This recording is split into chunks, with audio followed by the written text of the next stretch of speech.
পরাশরের ভূমিকায় শ্রী শীতলাকান্ত রায় ওরফে Patolbabu, Patolbabu film star.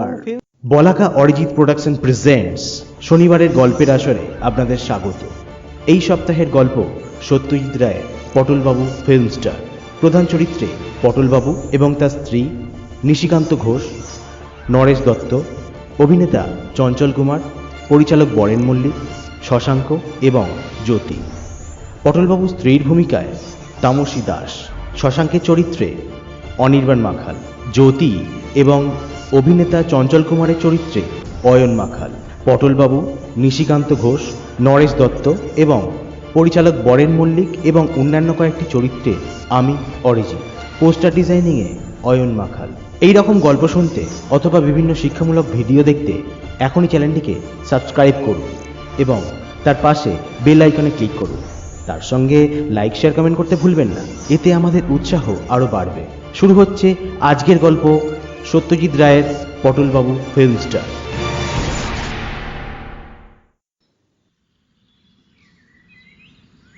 Patolbabu সবে বাজারের থলিটা কাঁধে ঝুলিয়েছেন, এমন সময় বাইরে থেকে নিশিকান্তবাবু হাঁক দিলেন। পটল, পটল আছো নাকি হে? আগে হ্যাঁ, দাঁড়ান আসছি। নিশিকান্ত ঘোষ মশাই নেপাল ভট্টাচার্য লেনে পটলবাবুর তিনখানা বাড়ির পরেই থাকেন। পটলবাবু থলে নিয়ে বেরিয়ে এসে বললেন, এই ব্যাপার, সকাল সকাল? শোনো, তুমি ফিরছো কতক্ষণে? এই ঘন্টাখানেক। কেন? তারপর আর বেরোনোর ব্যাপার নেই তো? আজ তো টেকার্স বার্থডে। আমার ছোট শালার সঙ্গে কাল নেতাজি ফার্মাসিতে দেখা হলো। সে ফিল্মে কাজ করে, লোকজন জোগাড় করে দেয়। বললে কি জানি একটা ছবির একটা সিনের জন্য একজন লোকের দরকার, যেরকম চাইছে বুঝেছ। বছর 50 বয়স, বেঁটে খাটো, মাথায় টাক। আমার টক করে তোমার কথা মনে পড়ে গেল, তাই তোমার হদিশ দিয়ে দিলুম। বলেছি সোজা তোমার সঙ্গে এসে কথা বলতে। আজ সকালে 10টা নাগাদ আসবে বলেছে। আপত্তি নেই তো?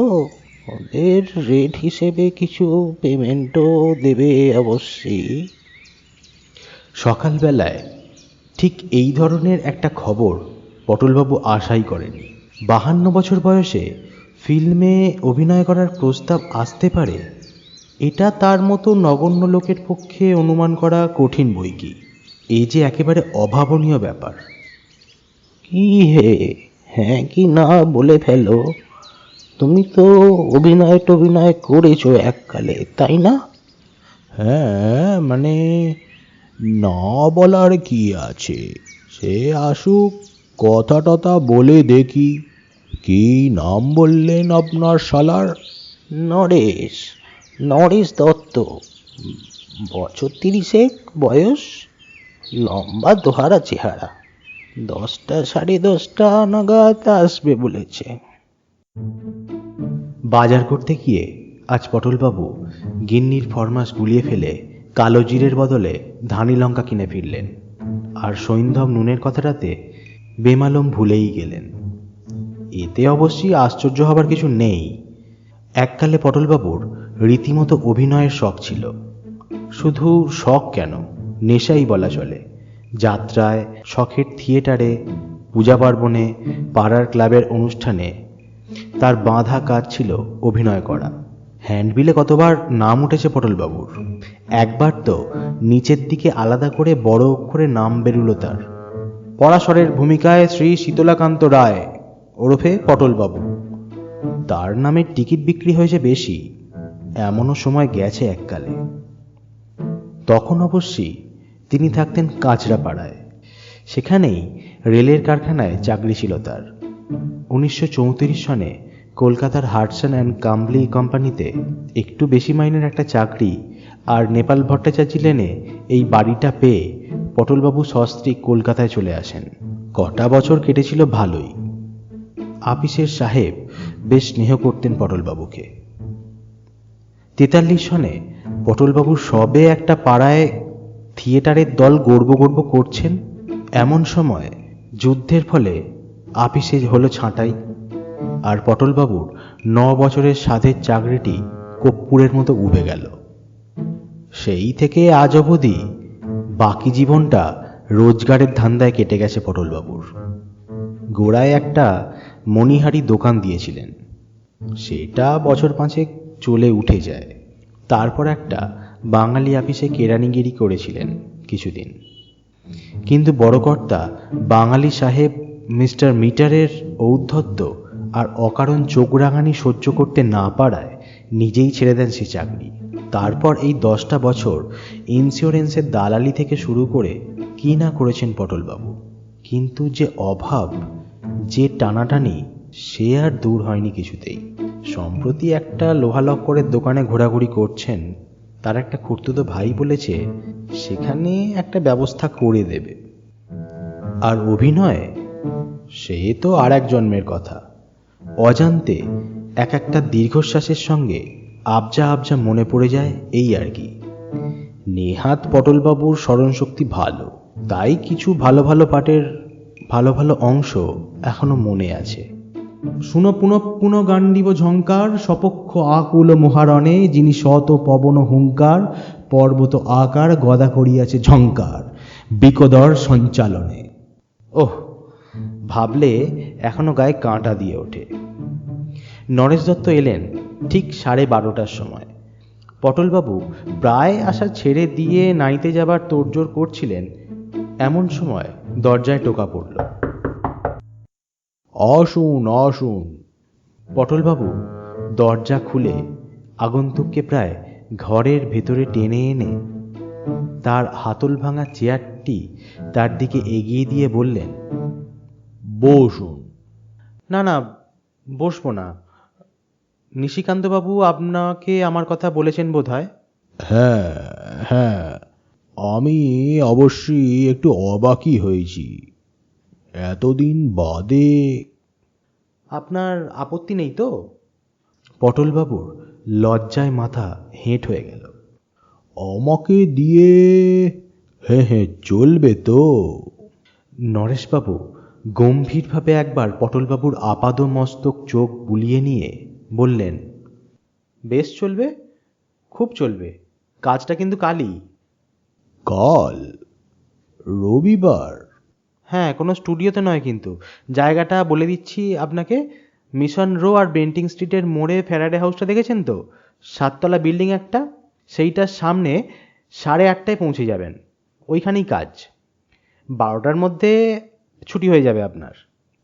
নরেশবাবু উঠে পড়লেন।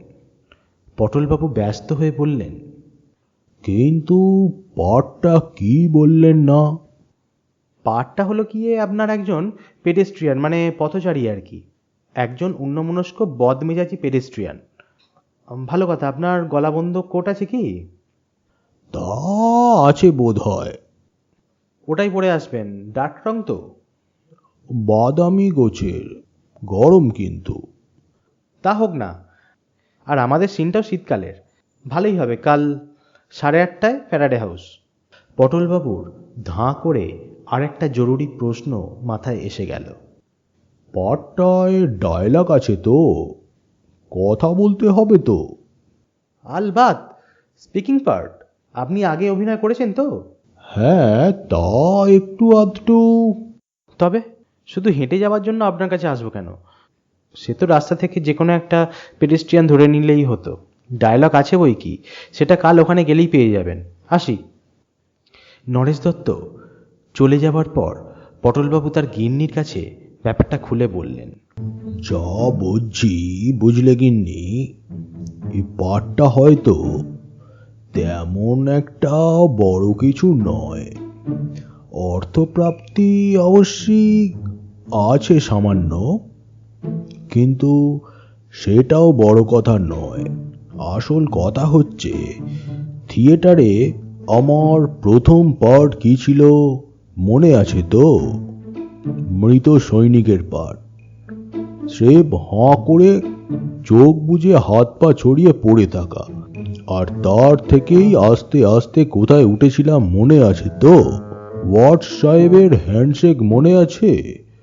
আর আমাদের মিউনিসিপ্যালিটির চেয়ারম্যান চারু বিশ্বাসের দেওয়া সেই মেডেল? হ্যাঁ, এই তো সবে সিঁড়ির প্রথম ধাপ। কি বলো? হ্যাঁ, মান, যশ, প্রতিপত্তি, খ্যাতি, যদি বেঁচে থাকি ভবে, হে মোর গৃহিণী, এসবই লভিব আমি। পটলবাবু 52 বছর বয়সে হঠাৎ তিরিং করে একটা লাফ দিয়ে উঠলেন। গিন্নি বললেন, আহা, করো কি? কিচ্ছু ভেবো না গিন্নি। শিশির ভাদুরী 70 বছর বয়সে চাণক্যের পাটে কিলাপখানা দিতেন মনে আছে? আজ যে পুনর্যৌবন লাভ করেছি। গাছে কাঁঠাল, গোপে তেল, সাধে কি আর তোমার কোনোদিন কিচ্ছু হয় না? হবে হবে, সব হবে। ভালো কথা, আজ বিকেলে একটু চা খাবো, বুঝেছো? আর সঙ্গে একটু আদার রস, নইলে গলাটা ঠিক। পরদিন সকালে মেট্রোপলিটন কোম্পানির ঘড়িতে যখন 8:07, তখন পটলবাবু স্প্ল্যানেডে এসে পৌঁছালেন। সেখান থেকে বেন্টিং স্ট্রিট ও মিশন রোড মোড়ে ফ্যারাডে হাউসে পৌঁছতে লাগলো আরও মিনিট 10। বিরাট তোড়জোড় চলছে অফিসের গেটের সামনে। 3-4খানা গাড়ি, তার একটা বেশ বড়, প্রায় বাসের মতো, তার মাথায় আবার সব জিনিসপত্র। রাস্তার ঠিক ধারটায় ফুটপাতের ওপর একটা তেপায়া কালো যন্ত্রের মতো জিনিস, তার পাশে কয়েকজন লোক ব্যস্ত সমস্ত হয়ে ঘোরাফেরা করছে। গেটের ঠিক মুখটাতে একটা তেপায়া লোহার ডান্ডার মাথায় আর একটা লোহার ডান্ডা আড়াআড়িভাবে শোয়ানো রয়েছে, আর তার ডগা থেকে ঝুলছে একটা মৌমাছির চাকের মতো দেখতে জিনিস। এছাড়া ইতস্তত ছড়িয়ে রয়েছে 30 লোক, যাদের মধ্যে অবাঙালিও লক্ষ্য করলেন পটলবাবু। কিন্তু এদের যে কি কাজ সেটা ঠাউর করতে পারলেন না। কিন্তু নরেশবাবু কোথায়?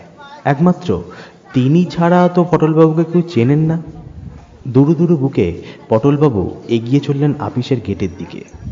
বৈশাখ মাস, গলাবন্ধ খদ্দরের কোটটা গায়ে বেশ ভারী বোধ হচ্ছিল। গলায় কলারের চারপাশ ঘিরে বিন্দু বিন্দু ঘাম অনুভব করলেন পটলবাবু। এই যে অতুলবাবু, এদিকে। অতুলবাবু? পটলবাবু ঘুরে দেখেন আপিসের বারান্দার একটা থামের পাশে দাঁড়িয়ে নরেশবাবু তাকেই ডাকছেন। নামটা ভুল করছেন ভদ্রলোক, অস্বাভাবিক নয়, একদিনের আলাপ তো। পটলবাবু এগিয়ে গিয়ে নমস্কার করে বললেন, আমার নামটা বোধ হয় ঠিক নোট করা নেই আপনার। শ্রী শীতলাকান্ত রায়, অবশ্যই পটলবাবু বলেই জানে সকলে। থিয়েটারে ওই নামেই জানতো। ও, তা আপনি তো বেশ পাংচুয়াল দেখছি। পটলবাবু মৃদু হাসলেন। 9 বছর হার্টস অ্যান্ড কামরিতে চাকরি করেছি, লেট হয়নি একদিনও, নট এ সিঙ্গেল ডে। বেশ বেশ, আপনি এক কাজ করুন, ওই ছাওয়াটায় গিয়ে একটু ওয়েট করুন, আমরা এদিকের কাজ একটু এগিয়ে নিই। তেপায়া যন্ত্রটার পাশ থেকে একজন ডেকে উঠল, নরেশ স্যার। উনি কি আমাদের লোক? হ্যাঁ স্যার, ইনি, মানে ওই ধাক্কার ব্যাপারটা। ও ঠিক আছে, এখন জায়গাটা ক্লিয়ার করে দাও তো, শর্ট নেব। পটলবাবু আপিসের পাশেই একটা পানের দোকানের ছাউনির তলায় গিয়ে দাঁড়ালেন। বায়োস্কোপ তোলা এর আগে কখনো দেখেননি, তার কাছে সবই নতুন। থিয়েটারের সঙ্গে এর কোনো মিলই নেই। কি পরিশ্রম করে লোকগুলো, ওই ভারী যন্ত্রটাকে পিঠে করে এখান থেকে ওখানে নিয়ে রাখছে একটি 21-22 বছরের ছোকরা। 20-25-এর ওজন তো হবেই যন্ত্রটার। কিন্তু তার ডায়লগ কই? আর তো সময় বেশি নেই, অথচ এখনও তাকে যে কি কথা বলতে হবে তাই জানেন না পটলবাবু। হঠাৎ যেন একটু নার্ভাস বোধ করলেন পটলবাবু। এগিয়ে যাবেন নাকি? ওই তো নরেশবাবু, একবার তাকে গিয়ে বলা উচিত নয় কি? পাঠটা ছোট হোক আর বড়ই হোক, ভালো করে করতে হলে তাকে তো তৈরি করতে হবে সে পার্ট। না হলে এতগুলো লোকের সামনে তাকে যদি কথা গুলিয়ে ফেলে অপদস্থ হতে হয়। আজ প্রায় 20 বছর অভিনয় করা হয়নি যে, পটলবাবু এগিয়ে যেতে গিয়ে একটা চিৎকার শুনে চমকে থেমে গেলেন। সাইলেন্স! তারপর নরেশবাবুর গলা পাওয়া গেল। এবার শট নেওয়া হবে, আপনারা দয়া করে একটু চুপ করুন, কথাবার্তা বলবেন না, জায়গা ছেড়ে নড়বেন না, ক্যামেরার দিকে এগিয়ে আসবেন না। তারপর আবার সেই প্রথম গলায় চিৎকার এলো, সাইলেন্স, টেকিং। এবার পটলবাবু লোকটিকে দেখতে পেলেন। মাঝারি গোছের মোটাসোটা ভদ্রলোকটি তেপায়া যন্ত্রটার পাশেই দাঁড়িয়ে আছেন। গলায় একটা চেন থেকে দূরবীনের মতো কি একটা ঝুলছে। ইনি কি পরিচালক নাকি? কি আশ্চর্য, পরিচালকের নামটাও যে জেনে নেওয়া হয়নি।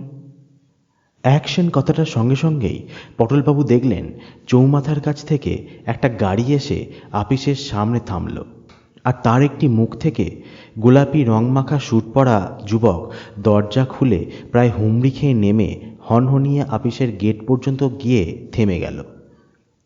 পরক্ষণেই পটলবাবু চিৎকার শুনলেন, কাট! অমনি সাইলেন্স ভেঙে জনতা গুঞ্জন শুরু হয়ে গেল। পটলবাবুর পাশেই এক ভদ্রলোক তার দিকে ঝুঁকে পড়ে জিজ্ঞেস করলেন, ছোকরাটিকে চিনলেন তো? পটলবাবু বললেন, কই না তো। ভদ্রলোক বললেন, চঞ্চল কুমার, তত্তরিয়ে উঠছে ছোকরা, একসঙ্গে 4খানা বই অভিনয় করছে। পটলবাবু বায়োস্কোপ খুব কমই দেখেন, কিন্তু এই চঞ্চল কুমারের নাম যেন শুনেছেন দু একবার। লোকটি বোধ হয় এই ছেলেটারই প্রশংসা করছিলেন একদিন। বেশ মেকআপ করেছে ছেলেটি। ওই বিলিতি স্যুটের বদলে ধুতি চাদর পরিয়ে ময়ূরের পিঠে চড়িয়ে দিলেই একেবারে কার্তিক ঠাকুর। কাজরাপাড়ার মনতোষ ওরফে চিনুর চেহারাটা কতকটা ওই রকমই ছিল বটে। বেড়ে ফিমেল পার্ট করতো চিনু। পটলবাবু আর একবার পাশের ভদ্রলোকটির দিকে ঝুঁকে পড়ে ফিসফিস করে বললেন, আর পরিচালকের নামটা কি মশাই? ভদ্রলোক অবাক হয়ে বললেন, সে কি, আপনি তাও জানেন না? উনি যে বরেন মল্লিক, 3খানা ছবি পরপর হিট করেছে। যাক, কতগুলো দরকারি জিনিস জানা হয়ে গেল। নইলে গিন্নি যদি জিজ্ঞেস করতেন কার ছবিতে কার সঙ্গে অভিনয় করতে এলে, তাহলেই মুশকিলে পড়ে যেতেন পটলবাবু। নরেশ একবার চা নিয়ে পটলবাবুর দিকে এগিয়ে এলো। আসুন স্যার, গলাটা একটু ভিজিয়ে আলগা করে নিন, আপনার ডাক পড়ল বলে। পটলবাবু এবার আসল কথাটা না বলে পারলেন না। আমার ডায়লগটা যদি একটু বলে দিতেন তো। ডায়লগ? আসুন আমার সঙ্গে। নরেশ তেপায়া যন্ত্রটার দিকে এগিয়ে এলো, পেছনে পটলবাবু। এই শশাঙ্ক! একটি হাফ প্যান্ট পরা ছোকরা এগিয়ে এলো নরেশের দিকে। নরেশ তাকে বলল, এই ভদ্রলোক ওর ডায়লগ চাইছেন, একটা কাগজে লিখে দে তো সেই ধাক্কার ব্যাপারটা। শশাঙ্ক পটলবাবুর দিকে এগিয়ে এলো। আসুন দাদু। এই জ্যোতি, তোর কলমটা একটু দে তো, দাদুকে ডায়লগটা দিয়ে দিই। জ্যোতি ছেলেটি তার পকেট থেকে একটা লাল কলম বার করে শশাঙ্কর দিকে এগিয়ে দিল। শশাঙ্ক তার হাতের খাতা থেকে একটা সাদা পাতা ছিঁড়ে কলম দিয়ে তাতে কি জানি লিখে কাগজটা পটলবাবুকে দিল। পটলবাবু কাগজটার দিকে চেয়ে দেখলেন তাতে লেখা আছে, আহ আহ। পটলবাবুর মাথাটা কেমন ঝিমঝিম করে উঠল। কোটটা খুলে ফেলতে পারলে ভালো হয়, গরম হঠাৎ অসহ্য হয়ে উঠেছে। শশাঙ্ক বলল, দাদু, দাদু যে গুম মেরে গেলেন, কঠিন মনে হচ্ছে? এরা কি তাহলে ঠাট্টা করছে? সমস্ত ব্যাপারটাই কি বিরাট একটা পরিহাস? তার মতো নিরীহ নির্বিবাদ মানুষকে ডেকে এনে এত বড় শহরে এত বড় রাস্তার মাঝখানে ফেলে রঙ্গতামাশা? এত নিষ্ঠুর কি মানুষ হতে পারে? পটলবাবু শুকনো গলায় বললেন, ব্যাপারটা ঠিক বুঝতে পারছি না। কেন বলুন তো? শুধু আর কোনো কথা নেই? শশাঙ্ক চোখ কপালে তুলে বলল, বলেন কি দাদু, এ কি কম হলো নাকি? এ তো রেগুলার স্পিকিং পার্ট। বরেন মল্লিকের ছবিতে স্পিকিং পার্ট আপনি বলছেন কি? আপনি তো ভাগ্যবান লোক মশাই। জানেন, আমাদের এই ছবিতে আজ অবধি প্রায় 150 লোক পাঠ করে গেছে, যারা কোনো কথাই বলেনি। শুধু ক্যামেরার সামনে দিয়ে হেঁটে গেছে, অনেকে আবার হাঁটেও নি, স্রেফ দাঁড়িয়ে থেকেছে। কারোর কারোর মুখ পর্যন্ত দেখা যায়নি। আজকেও দেখুন না, এই যে ওরা সব দাঁড়িয়ে আছে ল্যাম্পপোস্টের পাশে, ওরা সবাই আছে আজকের সিনে, কিন্তু একজনেরও একটিও কথা নেই। এমনকি আমাদের যে নায়ক চঞ্চল কুমার, তারও আজ কোনো ডায়লগ নেই, কেবলমাত্র আপনার কথা, বুঝেছেন? এবার জ্যোতি বলে ছেলেটি এগিয়ে এসে পটলবাবুর কাঁধে একটা হাত রেখে বলল, শুনুন দাদু, ব্যাপারটা বুঝে নিন। চঞ্চল কুমার হলেন এই আপিসের বড় চাকুরে। সিনটায় আমরা দেখছি যে আপিসে একটা বড় ক্যাশ ভাঙার খবর পেয়ে উনি হন্তদন্ত হয়ে এসে দৌড়ে আপিসে ঢুকছেন। ঠিক সেই সময় সামনে পড়ে গেছেন আপনি, একজন পেডেস্ট্রিয়ান, বুঝেছেন? লাগছে ধাক্কা, বুঝলেন? আপনি ধাক্কা খেয়ে বলছেন আ, আর চঞ্চল আপনার দিকে দৃকপাত না করে ঢুকে যাচ্ছে আপিসে। আপনাকে অগ্রাহ্য করাতে তার মানসিক অবস্থাটা ফুটে বেরুচ্ছে, বুঝেছেন? ব্যাপারটা কতটা ইম্পর্টেন্ট ভেবে দেখুন। এবার শশাঙ্ক এগিয়ে এসে বলল, শুনলেন তো, যান এবার একটু ওদিকটায় যান দেখি। এদিকটায় ভিড় করলে কাজে অসুবিধা হবে। আর একটা শট আছে, তারপর আপনার ডাক পড়বে। পটলবাবু আস্তে আস্তে আবার পানের দোকানটার দিকে সরে এলেন। ছাউনির তলায় পৌঁছে হাতের কাগজটার দিকে আর দৃষ্টিতে দেখে আশপাশের কেউ তার দিকে দেখছে কি না দেখে কাগজটা কুণ্ডলি পাকিয়ে নর্দমার দিকে ছুঁড়ে ফেলে দিলেন। একটা বিরাট দীর্ঘশ্বাস পটলবাবুর বুকের ভিতর থেকে উপরে উঠে এলো। শুধু একটা মাত্র কথা, কথাও না, শব্দ, গরম অসহ্য হয়ে আসছে। গায়ের কোটটার মনে হয় যেন মনখানেক ওজন। আর দাঁড়িয়ে থাকা চলে না, পা অবশ হয়ে আসছে। পটলবাবু এগিয়ে গিয়ে পানের দোকানের ওদিকের আপিসটার দরজার সিঁড়ির ওপর বসলেন। 9:30 বাজে। করালিবাবুর বাড়িতে শ্যামাসঙ্গীত হয় রোববার সকালে। পটলবাবু নিয়মিত গিয়ে শোনেন, বেশ লাগে। সেখানেই চলে যাবেন নাকি? গেলে ক্ষতিটা কি? এইসব বাজে খেলো লোকের সংসর্গের রবিবারের সকালটা মাটি করে লাভ হবে কিছু? আর অপমানের বোঝাটাও যে বইতে হবে সেই সঙ্গে। সাইলেন্স! দূর, নিকুচি করেছে তোর সাইলেন্সের। জানা কাজ তার 32 গুণ ফুটুনি আর ভরং। তার চেয়ে থিয়েটারের কাজ। থিয়েটার অনেককাল আগে একটা ক্ষীণ স্মৃতি পটলবাবুর মনে জেগে উঠল। একটা গম্ভীর সংযত অথচ সুরেলা কণ্ঠে বলা কতকগুলো অমূল্য উপদেশের কথা। একটা কথা মনে রেখো পটল, যত ছোট পার্টি তোমাকে দেওয়া হোক, তুমি জেনে রেখো তাতে কোনো অপমান নেই। শিল্পী হিসেবে তোমার কৃতিত্ব হবে সেই ছোট পার্টি থেকে সব রসটুকু নিংড়ে বার করে তাকে সার্থক করে তোলা। থিয়েটারের কাজ হলো 5 জনে মিলেমিশে কাজ করা। সকলের সাফল্য জড়িয়েই নাটকের সাফল্য। পাকরাশি মশাই দিয়েছিলেন এ উপদেশ পটলবাবুকে। গগন পাকরাশি পটলবাবুর নাট্যগুরু ছিলেন তিনি। আশ্চর্য অভিনেতা ছিলেন গগন পাকরাশি, অথচ দম্ভের লেশমাত্র ছিল না তার মনে। ঋষিতুল্য মানুষ আর শিল্পীর সেরা শিল্পী। আরও একটা কথা বলতেন পাকরাশি মশাই, নাটকের এক একটি কথা হলো এক একটি গাছের ফল। সবাই নাগাল পায় না সে ফলের, যারা পায় তারাও হয়তো তার খোসা ছাড়াতে জানে না। কাজটা হলো আসলে তোমার, অভিনেতার। তোমাকে জানতে হবে কি করে সে ফল পেড়ে তার খোসা ছাড়িয়ে তার সব রস নিগড়ে বার করে সেটা লোকের কাছে পরিবেশন করতে হয়। গগন পাকরাশির কথা মনে হতেই পটলবাবুর মাথা আপনা হতেই নত হয়ে এলো। সত্যি কি তার আজকের পাঠটার মধ্যে কিছুই নেই? একটি মাত্র কথা তাকে বলতে হবে, কিন্তু একটি কথা বলেই কি এক কথায় তাকে উড়িয়ে দেওয়া যায়? আহ আহ আহ আহ পটলবাবু বারবার নানা সুরে কথাটি আওড়াতে লাগলেন।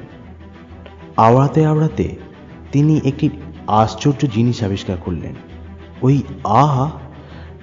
কথাটা নানান সুরে নানাভাবে বললে মানুষের মনের নানান অবস্থা প্রকাশ করছে।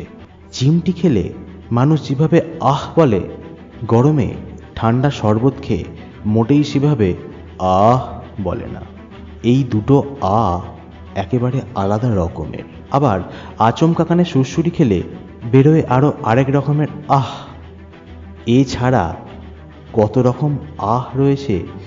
দীর্ঘশ্বাসের আহ, তাচ্ছিল্যের আহ, অভিমানের আহ, ছোট করে বলা আহ, লম্বা করে বলা আহ, চেঁচিয়ে বলা আহ, মৃদু স্বরে বলা আহ, চড়া গলায় বলা আহ, খাদে গলায় বলা আহ, আবার আটা খাদে সুর করে বিসর্গটায় সুর চড়িয়ে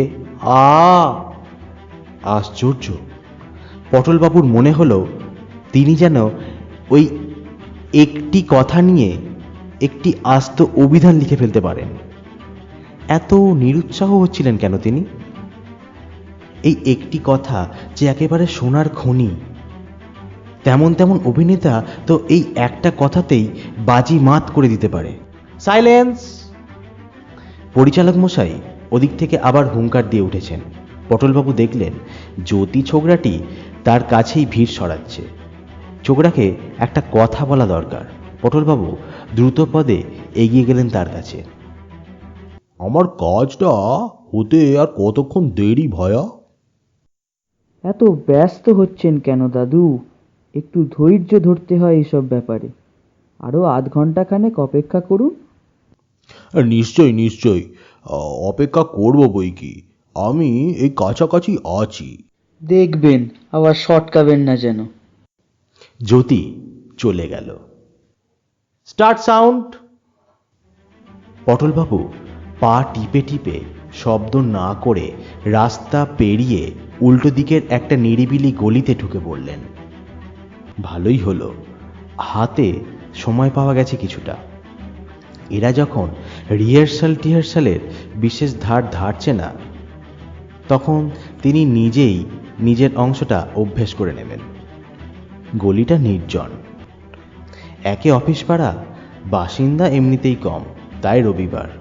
যে কজন লোক ছিল সবাই ফ্যারাডে হাউসের দিকে বায়োস্কোপের তামাশা দেখতে চলে গেছে।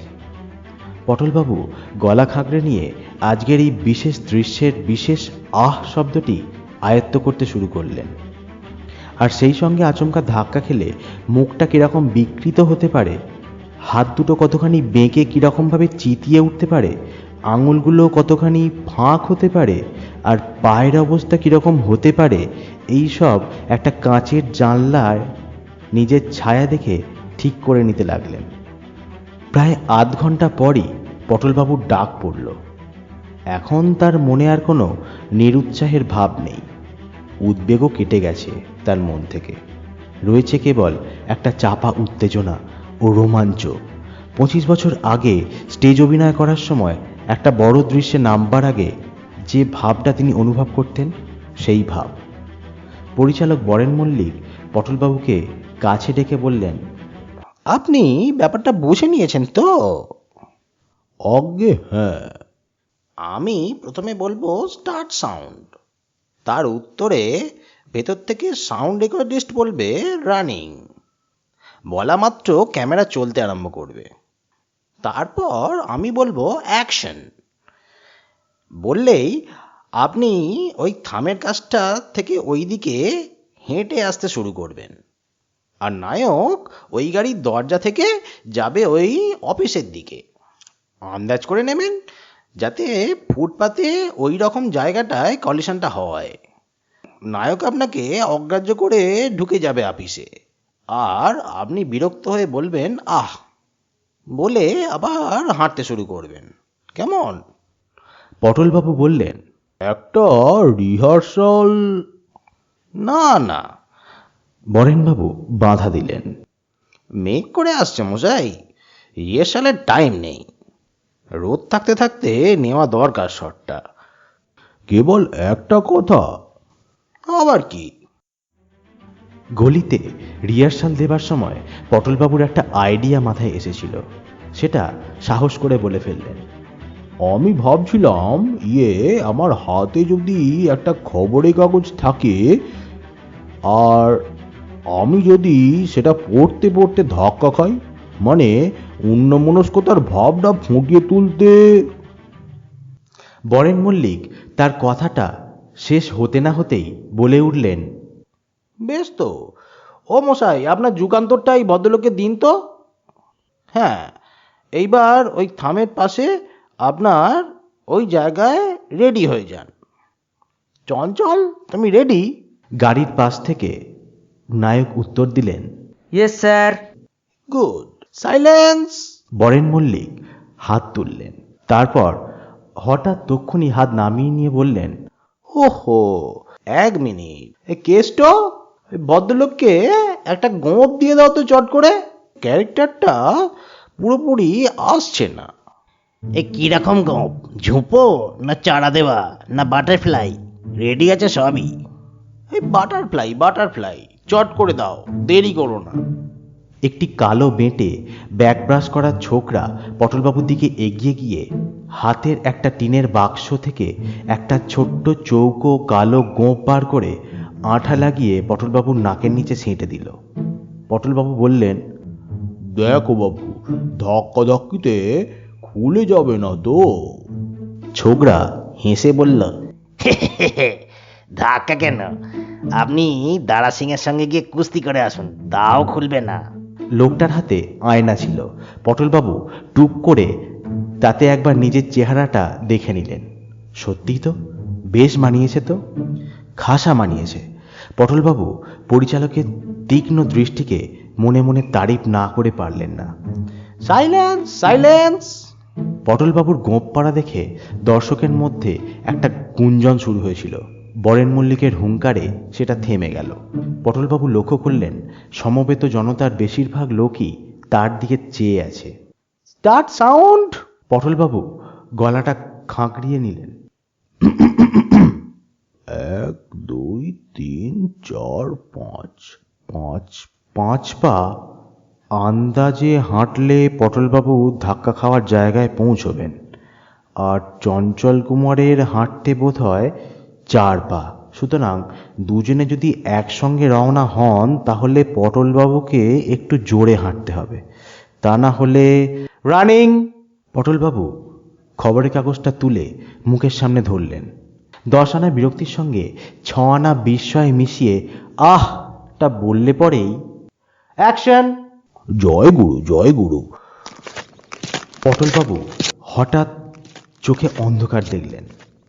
নায়কের মাথার সঙ্গে তার কপালের ঠোকাঠুকি হয়েছে।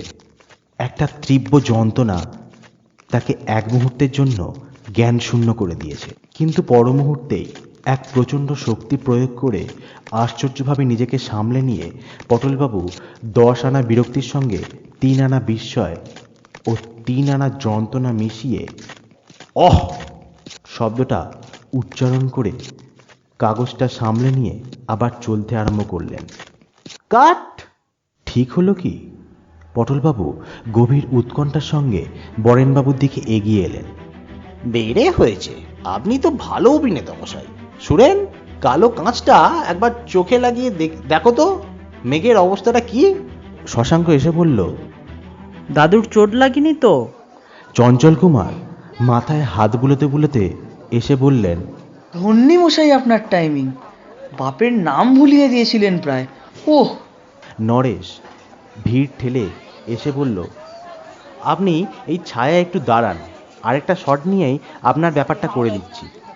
পটলবাবু ভিড় ঠেলে ঘাম মুছতে মুছতে আবার পানের দোকানের ছায়াটায় এসে দাঁড়ালেন। মেঘে সূর্য ঢেকে গরমটা একটু কমেছে, কিন্তু পটলবাবু তাও কোটটা খুলে ফেললেন। আহ, কি আরাম! একটা গভীর আনন্দ ও আত্মতৃপ্তির ভাব ধীরে ধীরে তার মনকে আচ্ছন্ন করে ফেলল। তার আজকের কাজ সত্যিই ভালো হয়েছে। এতদিন অকেজো থেকেও তার শিল্পী মন ভোঁতা হয়ে যায়নি।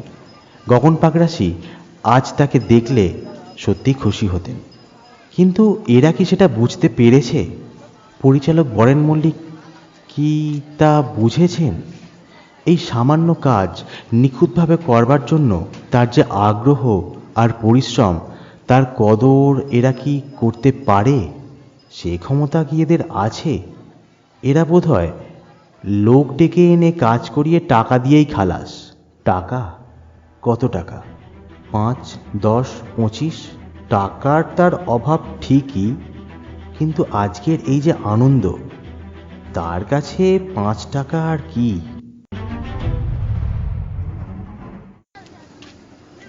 মিনিট 10 পরে নরেশ পানের দোকানের কাছে পটলবাবুর খোঁজ করতে গিয়ে ভদ্রলোককে আর পেলেন না। সে কি, টাকা না নিয়েই চলে গেল নাকি লোকটা? আচ্ছা, ভোলা মন তো। বরেন মল্লিক হাঁক দিলেন, রোদ বেরিয়েছে, সাইলেন্স সাইলেন্স। ওহে নরেশ, চলে এসো, ভিড়